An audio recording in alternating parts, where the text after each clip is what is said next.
ఆసనాల శ్రీనన్న గారు, వేదిక మీద ఉన్న పెద్దలు, ముఖ్యంగా రేణుకక్క తల్లిదండ్రులకి, కార్యక్రమంలో పాల్గొంటున్న ప్రతి ఒక్కరికి జై భీమ్ లాల్ సలాం. నాది పాలకుర్తి మండలం మల్లంపల్లి గ్రామం. కడవెండి గ్రామాన్ని చూస్తూ పెరిగిన వాళ్ళం మేము. మట్టికి మహిమల్ని ఆపాదించలేము గాని మట్టికి జీవశక్తి ఉంటది. అది పంటల్ని ఇస్తుంది, ప్రాణాలని ఇస్తుంది. బహుశా కడవెండి, సీతారాంపురం, పాలకుర్తి, విష్ణూరు ఆ ప్రాంతం అంతా ఒక విప్లవ జీవశక్తిని కలిగి ఉన్న ప్రాంతం. అందుకే ఈ దేశంలో మౌలికమైన మార్పును తీసుకురావడానికి చాలా మంది కామ్రేడ్లు అక్కడి నుంచే బయలుదేరారు. మన దేశానికి సాయుధ పోరాటాన్ని నేర్పిన ప్రాంతం కూడా అదే.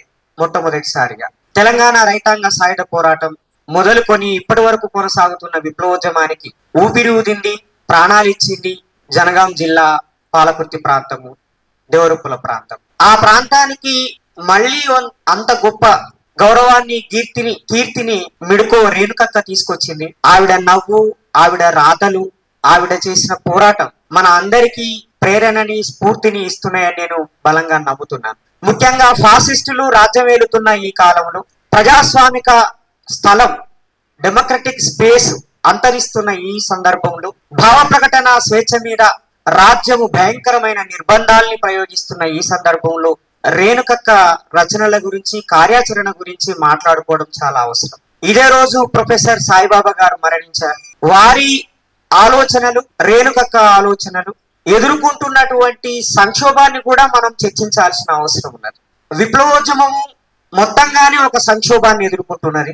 అది ఓవరాల్ గా మార్కెట్ ని ఎలా ఎదుర్కోవాలి, ప్రజా జీవితంలోకి చొచ్చుకొచ్చినటువంటి బ్రాహ్మణ్, బనియా, మార్వాడి మార్కెట్ ని ఎలా ఎదుర్కోవాలనేది ఒక పెద్ద సంక్షోభం అయితే, దండకారణ్యంలో భూస్వామ్యము ఇంకా భయంకరమైన దోపిడీ తాలూకు లక్షణాలున్న ప్రాంతాల్లో పోరాటం కొనసాగించడానికి ఎదురవుతున్న ఇబ్బందుల్ని కూడా మనం సమీక్షించుకోవాల్సిన అవసరం ఉన్నది.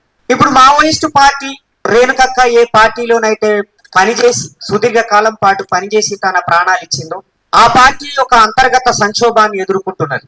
దానికి సంబంధించిన చర్చ, దాని ప్రభావం కూడా మన అందరి మీద ఉన్నది.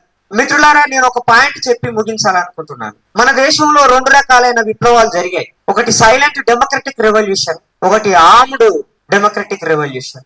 సైలెంట్ డెమోక్రటిక్ రెవల్యూషన్ అంటే బహుజన్ సమాజ్ పార్టీ ఆధ్వర్యంలో ఓటు అనే ఆయుధాన్ని ఉపయోగించి రాజ్యాధికారాన్ని సాధించడం. ఆ ప్రక్రియ ప్రజాస్వామ్యబద్ధంగా, రాజ్యాంగబద్ధంగా కొనసాగుతూ ఉన్నది, కొనసాగుతుంది కూడా భవిష్యత్తులో కూడా.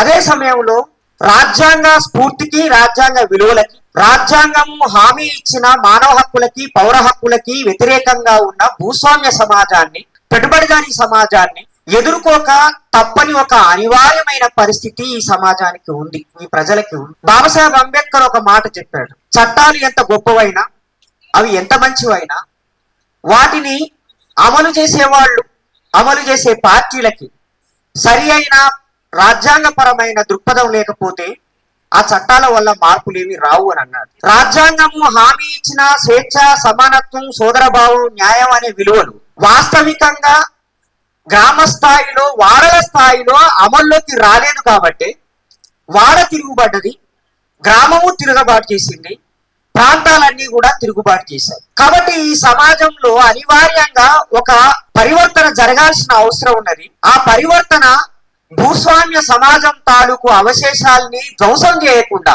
కేవలం రాజకీయ పరమైన ఎత్తుగడల ద్వారా లేదా రాజకీయ పరమైన ఆశయాలు సాధించడం ద్వారా మాత్రమే సాధ్యం కాదు. అందుకే నేను అంటున్నాను, ఈ తెలంగాణ మన దేశంలో ఉన్న అత్యంత స్వేచ్ఛాయుతమైన, అత్యంత ప్రజాస్వామికమైన ఒక భూతల స్వర్గం లాంటి స్థలం మీద నిలబడి ఉన్నాం మనం.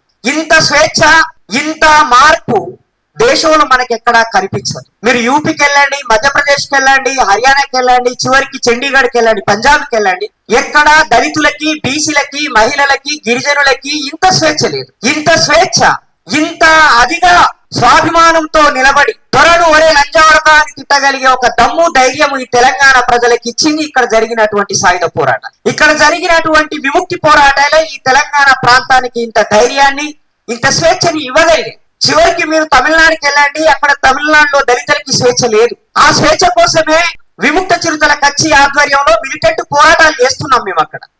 సుమారు 350 మంది మా పార్టీ కార్యకర్తలు ప్రాణాలు కోల్పోవాల్సి వచ్చింది. కాబట్టి మిత్రులారా, నేను ఏమంటున్నానంటే సమాజంలో మార్పు శాంతియుతంగా వస్తుందనే ఒక నమ్మకము అది పాక్షిక సత్యం మాత్రమే. తప్పకుండా ఒక ఘర్షణ జరగాల్సిందే. ఆ ఘర్షణ జరిగితేనే సమాజం ముందుకు పోతుంది. ఈ దేశంలో మావోయిస్టు పార్టీని కానీ ఇతర నక్సలైటు పార్టీలను కానీ అణిచివేయాలని ప్రయత్నం చేసే ఈ రాజ్యం ఏ రోజు కూడా దీన్ని ఈ సమాజాన్ని సమానత్వం వైపుగా నడపడానికి సిద్ధపడదు. కాబట్టి అనివార్యంగా ఈ సమాజాన్ని సమానత్వం వైపు నడపడానికి ఈ దేశ ప్రజలే తమకు నచ్చిన పద్ధతిలో పోరాటం చేస్తారు, మార్చుకుంటారు. ఇదే క్రమంలో సైద్ధాంతిక గందరగోళాలకి కూడా దారి తీస్తుంది. బహుశా ఆ నేపథ్యమే ఇప్పుడు మావోయిస్టు పార్టీ ఎదుర్కొంటున్న సంక్షోభానికి కారణమని నేను అనుకుంటున్నాను. మావోయిస్టు పార్టీ నిజంగానే ప్రమాదంలో పడితే, అంతరించిపోతే అది భారత రాజ్యం ఉపయోగించే సైనికుల వల్లనో, సైన్యం వల్లనో, మిలిటరీ వల్లనో, పోలీసుల వల్లనో కాదు మిత్రులారా. అది దండకారణ్యంలోకి చొచ్చుకొచ్చే మార్కెట్ వల్ల మాత్రమే మావోయిస్టు పార్టీ ఓడిపోతుంది. మావోయిస్టు పార్టీ ఎక్కడ తగ్గినా కూడా మీరు గమనించండి, అక్కడ మార్కెట్ గ్రామాల్లోకి వచ్చింది, అక్కడ రాజ్యం గ్రామాల్లోకి వచ్చింది. ఒకప్పుడు విముక్తి ప్రాంతంగా ఉన్న జగిత్యాల నుంచి మొదలుకుంటే దండకారణ్యం వరకు ఇప్పుడు కమ్యూనిస్టు పార్టీలు అన్ని బలహీనపడడం, జనశక్తి అయినా, మావోయిస్టు పార్టీ అయినా, న్యూ డెమోక్రసీ అయినా ఒక సంక్షోభాన్ని ఎదుర్కోవడం ఎలా సాధ్యమైందంటే మార్కెట్ రాజ్యము ప్రజల జీవితాల్లోకి, గ్రామంలోకి వచ్చింది. కాబట్టి నేను గత 30 ఏళ్లుగా అబ్జర్వ్ చేస్తున్నాను. భద్రాచలం నుంచి మొదలుకుంటే పైదుగూడెం వరకు, ఇంకా లోపలి వరకు మార్కెట్ చొచ్చుకొని వచ్చింది. మార్కెట్ ని నియంత్రించకుండా మనం అనుకున్నటువంటి సమసమాజం రాదు. కాబట్టి రాజ్యాన్ని, మార్కెట్ ని ఎదుర్కోవడం ఎలా అనే ఒక అతిపెద్ద సమస్య 1991 నుంచి నూతన ఆర్థిక విధానాలు అమలవుతున్నప్పటి నుంచి కమ్యూనిస్టు పార్టీలు ఎదుర్కొంటూనే ఉన్నాయి. నూతన ఆర్థిక విధానాలు అమలైన ఈ 40 ఏళ్లలో ఫాసిస్టు పార్టీ బలపడ్డది, కమ్యూనిస్టు పార్టీలు బలహీనపడ్డాయి. రెండు ఎంపీ స్థానాలు ఉన్నటువంటి బీజేపీ 3 సార్లు అధికారంలోకి వచ్చింది. ఒకప్పుడు 60-70 సీట్లున్న సిపిఐ, సిపిఎంలు ఈ రోజు ఏ పరిస్థితులు ఉన్నాయో కూడా మనం గమనించవచ్చు. కాబట్టి పెట్టుబడిదారీ వ్యవస్థతోటి ఎలా డీల్ చేయాలో మనం ఇంకా నేర్చుకోవాల్సిన అవసరం ఉన్నది. భూస్వామ్య వ్యవస్థతో ఎలా డీల్ చేయగలమో ఆల్రెడీ మనం నిరూపించి చూపించాం. భూస్వాములతో పోరాటం ఈజీ, భూస్వాములతో గెలవటం ఈజీ, కానీ కనిపించని పెట్టుబడిదారీ వ్యవస్థతో పోరాటము, గెలవటం చాలా కష్టం. దానికి ప్రజా పోరాటాలే కారణమైతాయి. కాబట్టి అది మిలిటెంట్ పోరాటమైనా, ప్రజాస్వామిక పోరాటమైనా మైదాన ప్రాంతంలో మార్కెట్ కు వ్యతిరేకంగా జరగాల్సిన అవసరం ఉన్నది. అందుకు మార్క్స్ కావాలి, మావో కావాలి, అంబేద్కర్ కావాలి, కాంశీరాము కావాలి, తలైవర్ తిరుమావళవన్ కూడా కావాలని తెలియజేస్తూ రేణుకక్కకి నివాళి అర్పిస్తూ ముగిస్తున్నాను. Thank you. జై భీమ్.